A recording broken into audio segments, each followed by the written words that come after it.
Welcome to our newscast. I'm Hwang Jie, live from Seoul. Korea's unionized subway and railway workers go on strike today to protest the adoption of a performance-based pay system. The strike kicks off at 9 a.m. Korea time an hour from now, but subway trains will run as usual during the morning and evening rush hours.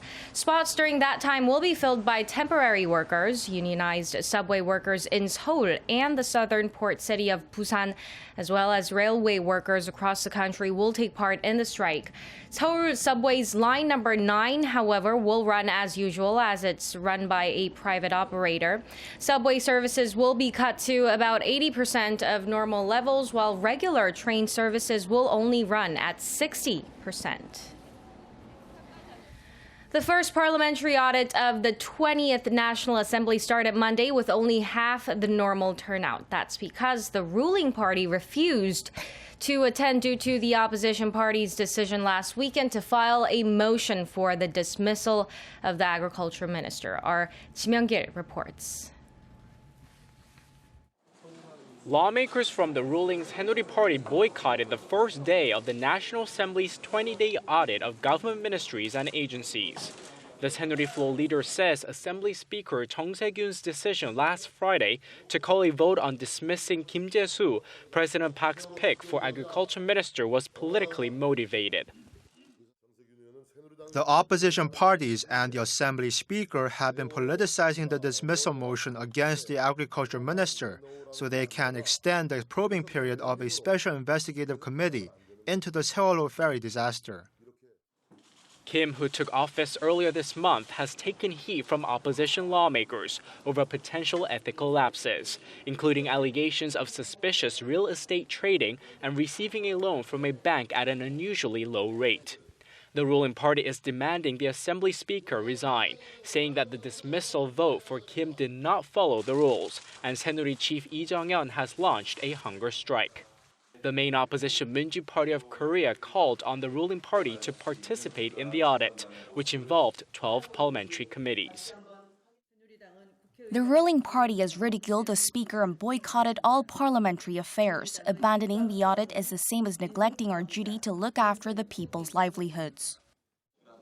To avoid a deadlock, Chung suggested postponing the audit by 2 to 3 days, but has been met with resistance from the opposition.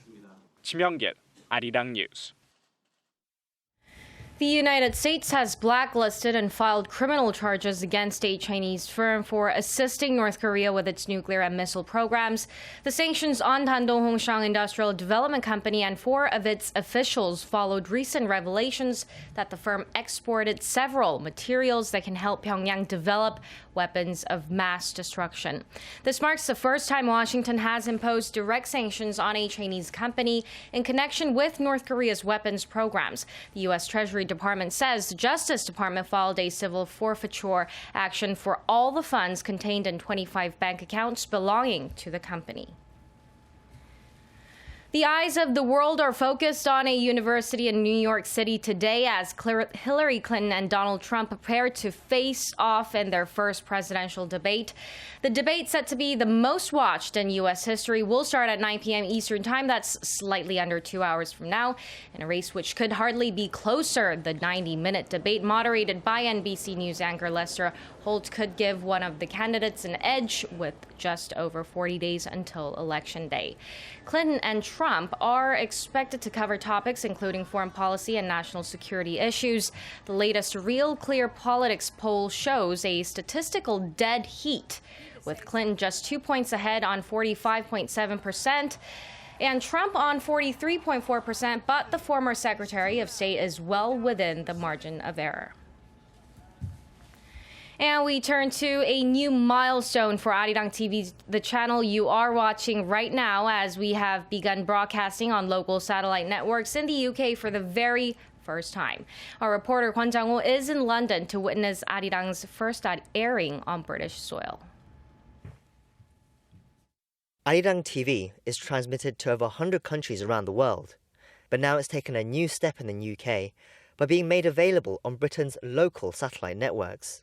On September 26th, Arirang TV became available in UK households, including Emma Stock's home here in London. Emma, a fashion student, has been an avid fan of Korean culture for a number of years now. She had been watching Arirang online in the past, but now she's excited about the prospect of having it readily available in her living room in full HD.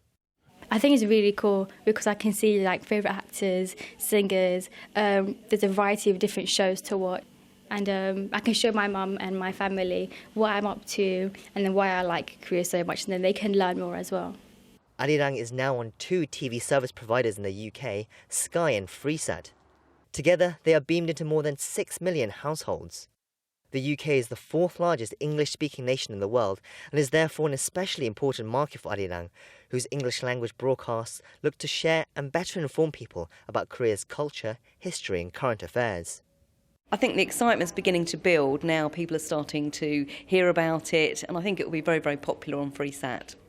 We hope it will bring a new perspective on news and culture and more information and introduce UK viewers to Korea. This is New Malden. Located in the suburbs of London, it's home to some 20,000 Koreans, the largest Korean community in Europe. It also attracts those who have an interest and a connection with Korea and its culture. Sebastian is a linguist who worked as a translator in Seoul and used to watch Arirang TV before moving back to the UK. I thought it was a really good way to get into Korean culture. Also, it was a lot easier because it was in English. I think it's really great that now I can just, it's coming at home, so now I can just go home, turn on the TV and I can have Arirang right there like that, and I think it's going to be really good to tell my other friends about it. Sebastian's friend, Chaeyoung, is also keen to see what Arirang has to offer. As a British-born Korean, I felt kind of a big distance away from everything that was happening in Korea. And when I did try to tune into the news, obviously the level of Korean being spoken on television is way too high standard for me to understand. So I think to have it accessible in English at home would be really convenient. But as well as bridging the gap for those who already have connections with Korea, there are high hopes that through informative and entertaining content, Arirang TV will be able to reach a new British audience. Kwon Jang-ho, Arirang News, London. Congratulations to Arirang TV on your entry into Britain's broadcasting market. I watch Arirang TV to catch up with the latest news every time I travel overseas, and my foreign friends also told me they learn a lot about Korea by watching Arirang. I hope your advancement into Britain will bring even better opportunities for Arirang TV. I also hope you continue efforts to help the international community understand the importance of unifying the two Koreas. Thank you. Hi, I'm Charles Hay, and I'm lucky enough to be the British Ambassador in Korea. And I'd like to extend my very warmest congratulations and best wishes to Arirang Television. One of the most important things about being a diplomat is building political and economic ties between the countries that we represent. But what's much more important, actually, is the relationship between the peoples of the country. And I think Arirang Television is a wonderful way for more and more people in the UK to learn more about Korea. So I wish you every best wishes. Now, shifting gears, NASA has announced that water could be spewing from the surface of one of Jupiter's moons. This has sent the scientific community into a frenzy of excitement, as wherever there's liquid water on Earth, there's life. Kim Mo-kyun reports. NASA says its Hubble Space Telescope has imaged what may be water vapor plumes erupting off Europa, which lends further evidence for the existence of a deep saline ocean under the moon's icy surface. The telescope made its latest observation by studying Europa as it passed in front of Jupiter. It looked in ultraviolet wavelengths to see if Jupiter's light was in any way being absorbed by material coming from the moon's surface. In 3 of 10 attempts, Hubble detected what appeared to be dark fingers extending from the edge of Europa. NASA says the plumes provide a tantalizing opportunity to gather samples originating from Europa without having to land or drill through the ice. Previous findings had pointed to the existence of an ocean under Europa's icy crust, but it was thought teams would have to drill through the thick layer of ice before any signs of life would be detectable. The latest findings also provide supporting evidence for previous detections of water plumes on Europa by Lawrence Roth of the Southwest Research Institute in Texas. In 2012, Roth's team detected evidence of water vapor erupting from the south polar region of Europa, the same region where 3 more observations were made in 2014. First discovered in 1610, Europa is the 6th largest moon in the solar system. Kim Mo-gyan, Arirang News. And that brings us to the end of our newscast. Thank you for staying with us, and please stay tuned to Arirang News for more updates at 10 a.m. Korea time. Goodbye for now.